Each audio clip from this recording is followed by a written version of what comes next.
พึ่งบ่เอาลงไว้กับพื้นร้อนนี่เนาะ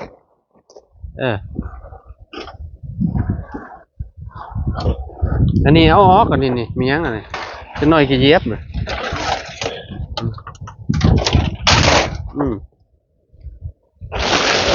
โอ้คักมัน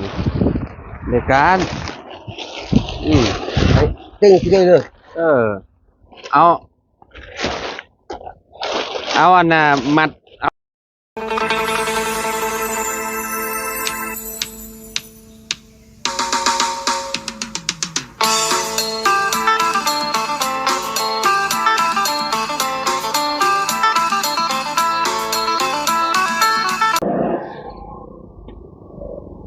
บายดีสวัสดี FC เบิร์ดสุขุทุกคนเด้อพี่น้องเด้อน้องบอกว่าสิอยู่ใน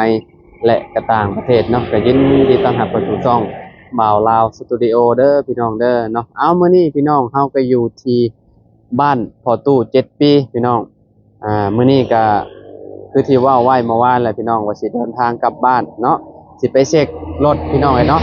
เพราะว่ารถก็น้ำมันเกียร์มันซึมพี่น้องเนาะน้ำมันเกียร์มองเผาแหละซึมมันซึมกับบ่แห้งปานใดพี่น้องแต่ถ้าเฮาขี่ไปดนๆก็ยันมันอันตรายพี่น้องเนาะก็เลยสิเมื่อบ้านก่อนเมื่อเช็ครถก่อนพี่น้องเนาะก็บ่ฮู้ว่าสิเบิดเท่าใดเด้อพี่น้องเนาะจังว่าซีนมันหัวก็บ่จักเนาะบ่อนเผาเสื่อมกับจักรมันนั่นแหละพี่น้องเนาะเผาตัวสุดเลยมองต่อเลยพี่น้องเนาะเฮาเบิ่งตอนนั้นมันก็ซึมแต่ก็มันย่อยก็บ่แห้งปานใดพี่น้องย่อยค่อยๆหั่นน่ะเนาะมื้อนี้ก็ได้เข้ามาหาทางตู้เพิ่นก่อนเนาะทางตู้7 ปีก่อนพี่น้องก่อนสิเดินทางกลับบ้านเนาะเมื่อก็บ่โดนดอกพี่น้องประมาณมื้อ2มื้อนี่แหละเนาะมื้อนี้ก็เนาะได้ซื้อแพรบัตรมาให้ลาวพร้อมพี่น้องพอดีว่าทางแม่ใจดีแหละเนาะเพิ่นได้บอกมาว่าอยากให้ซื้อแพรบัตรมาให้พ่อตู้7 ปีแน่ว่าซั่นเนาะซื้อมาปกไม้ลาไว้นี่แหละพี่น้องเพราะว่ามันแดดนะมันแดดบางทีฝนตกลงมาใส่เนาะมันถูกฝนถูกแดดมันก็กรอบนะไม้พี่น้องมันก็เฮ็ดให้ไม่ขดไม่งอเนาะก็เลยซื้อแพรบัตรมาให้เพิ่นมื้อนี้2พื้นพี่น้องเนาะ2พื้นก็โอ้360,000พี่น้องเนาะเพราะว่าพื้น180,000เนาะเอาแบบใหญ่ๆมาเลยพี่น้องใหญ่สุดเลยเนาะก็บ่ฮู้ว่าตู้เพิ่นเฮ็ดหยังอยู่ตอนนี้เนาะเดี๋ยวเข้าไปหาทางพ่อตู้7 ปีเพิ่นก่อนพี่น้องเนาะเอาจังได๋ก็ต้องขอขอบคุณทางแม่หลายๆเด้อเนาะที่ให้ลูกเป็นสะพานบุญให้เนาะก็ขอให้เจ้าทั้ง3ท่านอยู่ดีมีแรงความเจ็บบ่ให้ได้ความไข้บ่ให้มีปรารถนาสิ่งใดก็ขอให้ได้สิ่งนั้นเด้อนอนหลับให้ได้เงินหมื่นนอนตื่นให้ได้เงินแสนบ่ว่าคุณเจ้าสิเฮ็ดการหยังธุรกิจหยังก็ขอให้ประสบความสำเร็จในหน้าที่การงานตลอดปีตลอดไปเด้อสาธุเนาะไปบัดนี้เข้าไปหาพ่อตู้7 ปีเนาะที่สำคัญก็ขอบคุณพ่อแม่พี่น้อง FC ทุกคนคือกันเด้อที่ติดตามและเป็นกำลังใจให้เนาะแต่ละคนก็ดีใจนำพ่อตู้อาเลียเราสินอนรับบ่แรงว่าซั่นเนาะพี่น้องเนาะไปถามกันเนาะไปถามลาวเบิ่งว่าเมื่อคืนเรานอนรับบ่หรือว่าจังใดเนาะพี่น้องเนาะเพราะว่าเราเห็นไม้หลายกว่าเก่าเนาะตอนนั้นเห็นเสาก็ยังนอนบ่รับเลยพี่น้องเพิ่นสินอนรับหรือบ่รู้ว่าจังใดเนาะไปถามเพิ่นพี่น้องโดยพี่น้องเอ้ยเนาะมาเพิ่นเฮ็ดหยังบาดนี้เนาะก็ถึกอยู่พี่น้องเอ้ยเนาะสบายดีเด้อสบายดีโดยสบายดีอีหล่าสบายดีไว้ลูกนี่ทางหลังพี่ไผนี่น่ะ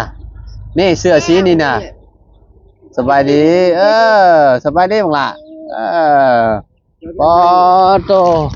ถ้าก็กินข้าวกินข้าวกับหยังกินข้าว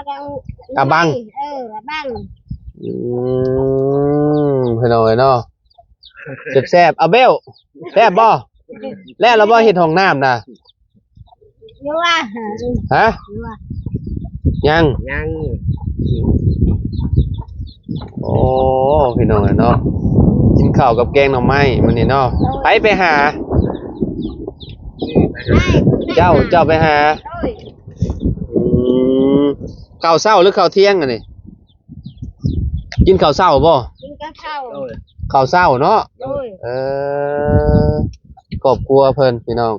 1 2 3 4 6 คนอ่า เอามากินข้าว เอาเลยตู้เขากินมาแล้วอ่าให้ตู้เพิ่นกินข้าวแล้วจึงสิพาตู้เพิ่นไปพูนพี่น้องเนาะพาไปรถเฮาพุ่นแหละมีของสิให้มื้อนี้ตอนกลางคืนจะไปนอนพุ่นบ่ กูห้ามห้าวปะอยู่พุ่น ฮะ กูห้ามห้าวปะอยู่พุ่น จะไปนอนเผาไหม้อยู่พุ่น โดย เอยันคนหลักไหม้ไป โอ้ยกับแบกแต่ลำเดียวแทนปลายพุ่น แม่นแท้แล้วไม่เส้นหนึ่งก็แพงเลยเนาะเนาะเจ้าก็หาแนวแต้มเมียนน้ โดย ำหาแนวแต้มเมียนน่ะเอากี่ถ่านไฟหรือว่าเอาอีหยังขีดเมียนยามกลางเว้นบ่ติกลางเว้นสิหลัก บ่ได้ทางเวรนี้ กลางเว้นบ่หลักดอก บ่รักที่คาดแต่10 โมงเจ้า5 โมงกลางคืน 5 โมงเช้า โดย กับ10 โมงกลางคืนบ่ โดย เออบ่มีหลักบ่ รักนี่รัก พี่น้องเนาะ แบกได้3 ล้านนี่แหละเอาฮอต2 ล้านไปแล้วนี่ก็แบกตัวหนึงนี่ก็15,000แบบโอ้ ใช้15,000 แบกตัวหนึงนี่แบกใหม่นี่ ไม่คือเจ้าแบกมานี่นะ โดย เส้นหนึ่งนี่15,000บ่นี่นะ อ้าวนั่นนี่ อ๋อไม่คือเฮาซื้อมาให้เจ้าฮั่น โดย โอ้มันก็บ่ว้าวแล้วเส้นหนึ่งมันก็แพงแล้วเนาะ โดย เอาไปขายก็คือว่าแหละเจ้าเฝ้าไว้ดีๆเด้อตู้เด้อกลางคืนเพื่อเพิ่นสิมาเฮ็ดให้หลายมื้อเติบอยู่คิดว่า เพราะว่าเพิ่นยังเฮ็ดเทือนน้องไซอยู่พี่น้องเนาะเอาเดี๋ยวให้ทางพ่อตู้เพิ่นกินข้าวแล้วก่อนเดี๋ยวสิพาเราไปพุ่นพี่น้องเนาะโดยตอนนี้ตู้เพิ่นก็กินข้าวอิ่มแล้วพี่น้องเนาะแซ่บบ่ตู้ขออนุญาตตู้ โดย แซ่บบ่กินข้าวกับแกงหน่อไม้ โดยแซ่บโอ้ยอาหารคนลาวถึก เจ้านอนได้เจ้าไปนอนเผาไหม้เจ้าฝนบ่ห้ำเจ้าบ่ โอ้คนแบกเฮาบ่ฮู้จักเฮานอน ว่าจะนอนเผาแบบใดว่าเจ้าเฮ็ดแนวใดนอนอันนี้นอนในกองไม้เลยบ่ กองอยู่ไม้นี่เลย โอ้เพิ่นขุดเอาไม้อันนี้ใส่แหละพี่น้องเอ้ยเนาะ โดย โอ้คักแล้วนี่การอันนี้ปีนลงตัวนี้น่ะตู้นี่มันอันนั้นนี่เห็นบ่นี่เห็นบ่มันถึกแดดมันอันนั้นแหละได้นี่ จะปีนลงโลดตัวนี้น่ะ ปีนลงไหมถึกแดดแป๊บเดียวหนึ่งกรอบเลยไม่ก็ได้ปีนลงปีนลงไหมเมื่อวานนี่บักงามหนึ่งเมื่อวานนี่นะถึกแดดมันนี่เอาเลยโกงเลยไม่เป็นซอยอันเป็นไม้เป็นพี่น้องเนาะ โดย คือแบบเจ้าต้องหาเนี่ยมาถับเมียนพร้อมเด้อ โดย เอาพวกไม้พวกหยังถับเมียนมื้อนี้ซื้อแพร่บัตรมาให้เพิ่นพี่น้องเนาะ โดย นี่เห็นบ่มันถึกอันนี้นี่แถวนี้นี่แป้นนี่เฮ็ดให้มันงามๆเฮ็ดให้มันแบบหากัน โดย ให้มันประกบกัน เพราะว่ามันเป็นไม้แบบว่าไม้หยังลดถึกแดดนิดนึงมันก็กรอบพี่น้องเนาะอันนี้แสดงว่าซอยลายมือแล้วตัวนี้เนาะ โดย ซอยลายมือเติมแล้วเนาะได้โอ้ไม่หาคุณชิปเลยคือไม่ย่างแค่ตัวนี้เนาะ ไม่ยัง งามอยู่พี่น้องเนาะ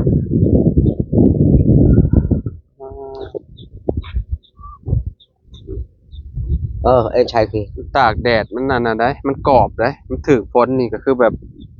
อยากอันนั้นเราได้เอาตู้จะใช้ตู้หมองจะนอนเมื่อคืนนี่ นี่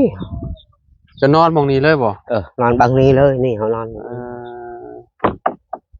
ยุงบ่กัดบ่ มันยุงกัดแล้วอดใจแล้ว ยุงกัดกับอดหนาว โอ้ เอ ยันคนหลักไม้เนาะ โดย นอนเผาเมียน อ้าวเนาะเอาตัวหนึ่งนี่คือเอาไปเลย ต้นหนึ่งนี่ก็แสนจักแสนเท่าไดบุเนี่ยไม่ โอ้ หา โห สิบเนี่ย ทองแฉนแล้วไม่บ่มีไม่แถวนี้บ่มีไม่ อืมดีแล้วมานอนเผารถเผาเมียน โดย เมื่อนี่เบิ้งสมมติว่าเอาใส่อันหนึ่งเนาะพี่น้องเดี๋ยวเอามาปกลงเบิ้งว่ามันสิคุมได้สำใดเนาะ โดย ไปอันไปเอาว่าโต๊ะอยู่ในรถก่อนพวก เอาใจนี่กัน เป็นหยังละบาดเนี่ยฮะ ไม่ใช่เพื่อนแต่ เอ๊ะ เสี นี่ ย ถือ อ๋อเสียนตามมือ โดย เดี๋ยวแรกเป็นรูปเนาะมันยังอันน่ะยังบ่ได้อันน่ะซ้ำโอ้ยเนาะงานเข่าแล้วเดออกแล้ว เป็นรูปมันยังบ่ได้กบซ้ำมันก็ตามมือแหละเนาะ โดย มาตู้มาเอาแพร่บัตร เลยปูเลยแบบ พี่น้องเอ้ยเนาะมื้อนี้เดินทางกลับบ้านป้าตู้อาเรียแหละ เมื่อบ้านป้าเด้อตู้เด้อ โดย เมื่อหน้าพ่อกันใหม่เจ๊พี่น้องเนาะมาตู้ไปเอาไป นี่เลย เอาไปปกลงเบิกไปพี่น้องเลยเนาะใหญ่สุดเลยนี่ประมาณ6x4ป่ะ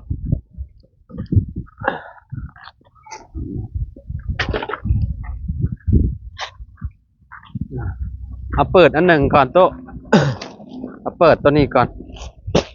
เปิดตัวนี้ก่อน cái cả chợ luồng kia là bạn ตัวนี้เอาลงเมียนก่อน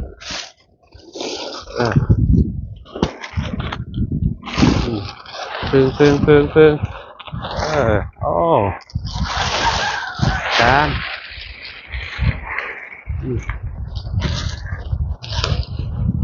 พึ่งมาเอายาวเลย เอาตูดไปตูดบัดนี้เจ้าเอาไปข้างในผู้บเอาลงไว้กับพื้นรถนี่เนาะ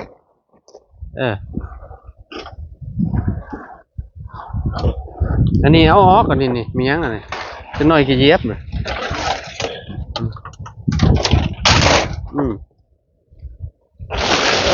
โอ้คักมันเด็กการtinh kia được เอาอันน่ะมัดเอานี่มันมีหูอยู่เห็นบ่นี่จะมีหูอยู่นี่จะเอาเสือกมามัดกับอันนี่เอาท่วงเมียนนี่ นี่กลับมานี่เลย เอาแม่นนี่เอามีเสือกเจ้าก็เอาเสือกปอนกับหูมันน่ะ แล้วมาใช้แล้วไปได้ใช้เอ็นใช้ เอากเอาตัวนั้นปกน้ำบเอาตัวนั้นปกเอาดึงมาชุดพี่รถดึงมาพี่เอาไปเลยเอาตัวนั้นปกก็ได้มาใช้เอ็นใช้ตะกี้มัดก่อนเนาะพี่น้องเลยเนาะ เอ็นใช้นะคือไปเรื่องใช้ยูกี้แหละ เอาเสื้อมาห้อยหูมัน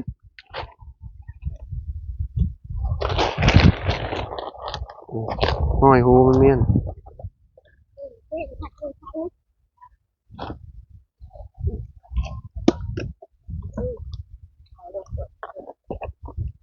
บ่มีบ้อมอันน่ะเสื้อพอดีพองามน่ะตุมันน้อยโพดเสื้อเนี่ย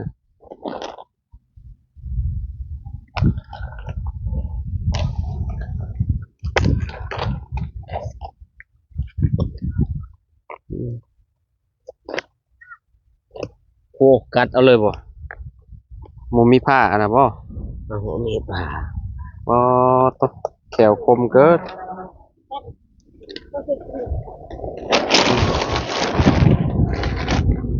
นี่ทั้งนี้ก็ได้มันมีอันนั่นอยู่ตู้นี่เจ้าเอาอันใส่นั่นนี่พร้อมใส่นี่พร้อมมันมีหูมันอยู่แมน โอ้กี่โอ้กี่ โอ้โอ้นี่นี่โอ้จุดเตะโอ้จุดเตะ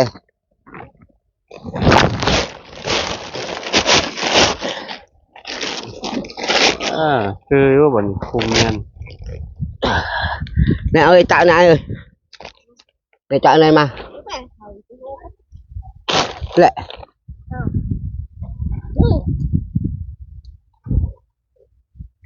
คะแนนไม่มันพอดีอันนะแบบว่าจัดระบบให้มันเพียงกันมันอาจสินั่นอยู่พี่น้องเนาะ được เพราะว่าไม่บางเส้นมันก็บ่ได้เพียงกันเด้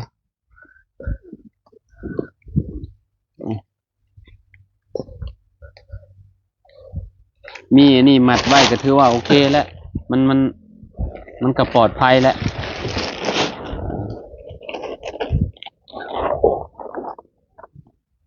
anh chạy ai được cả chạy này อันนั้นถ้าเจ้ามีเสือกอีกเจ้าก็เอาเสือกมัดอันนี้แล้วก็เอาอันนั้นปกเอาคุมหลังมัน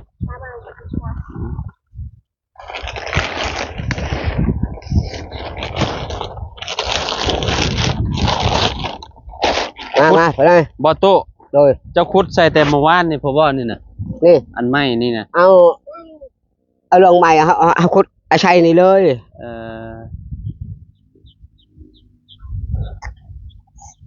โอ้มันปิวลมพัด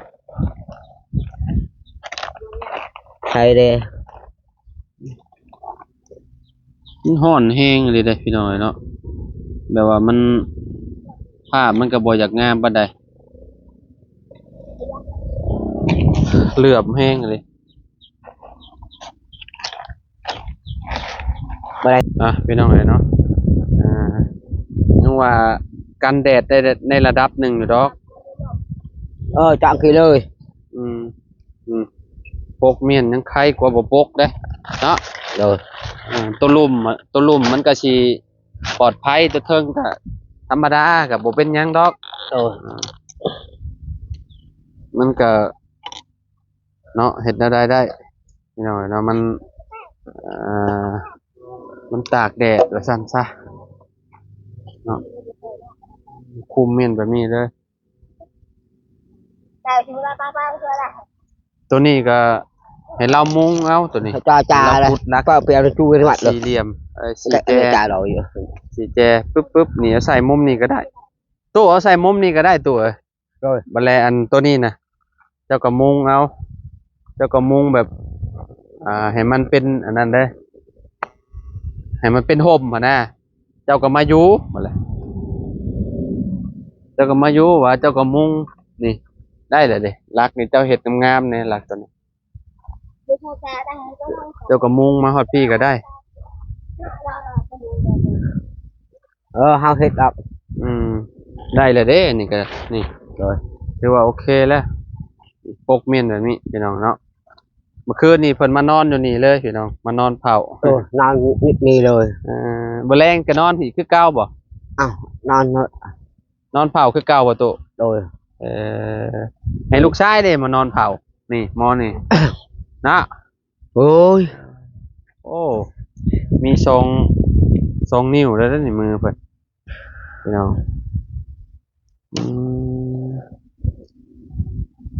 บ่ได้ไปเฮ็ดเวียกมื้อนี้เนาะ mưa leo มาเลย nhang tệ anh ăn nhang thịt nội điều leo ขับพอชัยยังอาชัยมึงนี่อาชัยเชิงชี ยังเหลือแต่ใส่สังกะสีบ่ โดย โอ้มัดจองเมียน แล้วโมเห็ด สมกับอันเราอยากได้เลยได้พี่น้องเลยเนาะ โดย เอาเมื่อปุ๊บมาว่าเนี่ยเราก็มาขุดลักอันน่ะพังเมียนเลยพี่น้องเนาะ จะเจอไหน พังเมียนฟังนั่นกับฟังเนาะ แหละ ด้านอันนี้เมียนพี่น้องด้านไม้เมียนบ่ให้มันตกเนาะแล้วก็ตอนกลางคืนก็มานอนเผาพี่น้องมานอนเผาอยู่นี่เนาะอย่ามันหายเราอ่ะมื้อนี้นะเจ้าไปใส่น้ำมาตุ มื้อนี้ แม่น มื้อนี้เฮามื้อแต่เฮาปลูกมันกิน ปลูกมันกิน โดย เอ่อ เฮาเฮ็ดชวนนะ บ่ตัวนี้ผัดเถิงไม่แสดงว่าตัวนี้มันยาวนี่ โดย มันยาวแต่ว่ามันฝั่งนั้นก็เถิงคือกันพี่น้อง โดย เหลือน้อยเดียวดอกมันบ่ได้เถิงเจ้าก็เอาแพรบัตรตัวนี้มุง โดย มุงเมียนหมอนเจ้าอยู่เจ้าเศร้าหั่นแหละเจ้าส้นนั่นแหละบ่แรงเอาแม่เอาไปอยู่พุ่นเลย มุงอันนี้ไอ้ตู้ โดย มุงเจ้าขุดมองนี่เด้อ โดย เจ้าขุดมองนี่เจ้าก็มุงไปแบบนั้นบัดนี้ มุงแล้วเจ้าก็เข้าไปนอนอยู่หัน โดย เนาะเจ้าขุดรักไว้อีกนี่ขุดรักมองนี่นี่อีก2ต้นอยู่นี่นี่ แต่เจ้าก็มุงไปแบบนั้นบัดนี้ เจ้าก็เข้าไปนอนอยู่หัน โดย เจ้าเข้าไปนอนอยู่หัน โดย เวลาฝนตกมาเจ้าก็บ่เปียก